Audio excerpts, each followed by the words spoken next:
Et je vous en parlais dans les titres, ce jeune homme de 26 ans d'origine afghane soupçonné d'être l'auteur d'une série de viols sur des chèvres au Pen Mirabeau. Il a été arrêté par les forces de l'ordre la semaine dernière, pris en flagrant délit. Cela faisait plusieurs semaines déjà que la propriétaire des animaux avait remarqué des traces de sévices sexuels sur les ovins. Toujours sous le choc, elle a décidé d'ouvrir une cagnotte pour payer les soins. Francesco Carvelli l'a rencontré.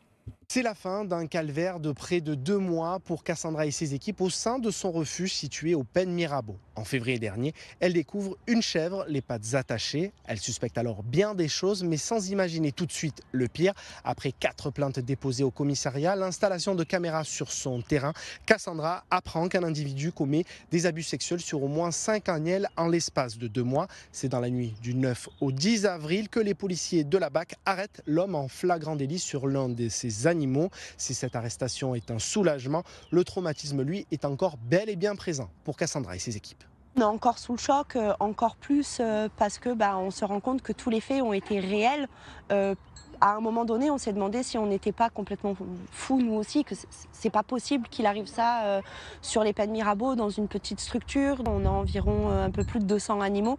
On n'a aucune subvention, on n'a aucune aide d'État. La seule chose qui fait rapporter de l'argent à nos animaux, c'est de faire des activités avec eux en proposant des balades à poney, des visites à la ferme pédagogique, des visites dans les écoles et dans tout ça. Et malheureusement, sans l'aide des gens, aujourd'hui, on ne pourra pas continuer ceci et notre combat pour les animaux sera malheureusement remis à néant. Une cagnotte en ligne a été lancée pour permettre au refuge d'être soutenu et de pouvoir continuer à exister, pour financer d'abord les frais d'avocat dans les prochaines semaines, mais aussi pour rembourser les frais vétérinaires liés aux séquelles qu'ont subi ces animaux.